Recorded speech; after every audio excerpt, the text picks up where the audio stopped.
ભારતે પુરાવા સાથે જણાવ્યું કે જમ્મુ કાશ્મીરના પહેલગામ હુમલામાં પાકિસ્તાનના TRFનો હાથ છે. આંધ્રપ્રદેશ સરકારે 2025-26થી ઉચ્ચ શિક્ષણના પ્રવેશમાં 15% નોન-લોકલ કોટા રદ કર્યો. રાષ્ટ્રપતિ અને રાજ્યપાલને વિધાનસભા દ્વારા પસાર કરવામાં આવેલા બિલ પર નિર્ણય લેવા માટે સમય મર્યાદા નક્કી કરવાના નિર્ણય પર રાષ્ટ્રપતિ દ્રૌપદી મુર્મુએ 14 સવાલો કર્યા છે.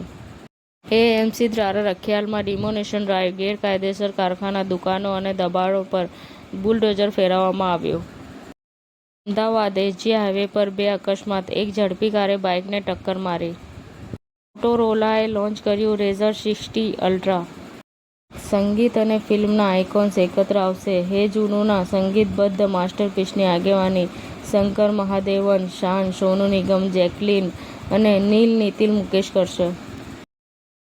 વડાપ્રધાન માર્ક કાર્નીની નવી કેબિનેટમાં 4 ભારતીય મૂળના નેતાઓને જવાબદારી આપવામાં આવી.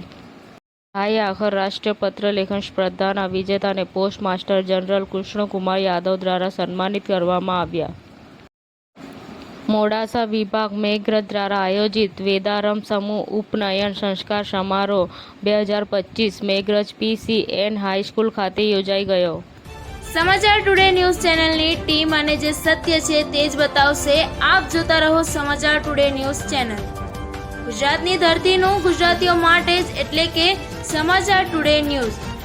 અમારી સમાચાર ટુડે ન્યૂઝ ચેનલને લાઈક કરો, શેર કરો અને સબસ્ક્રાઇબ કરો અને જોડાયા રહો સમાચાર ટુડે ન્યૂઝ ચેનલ સાથે.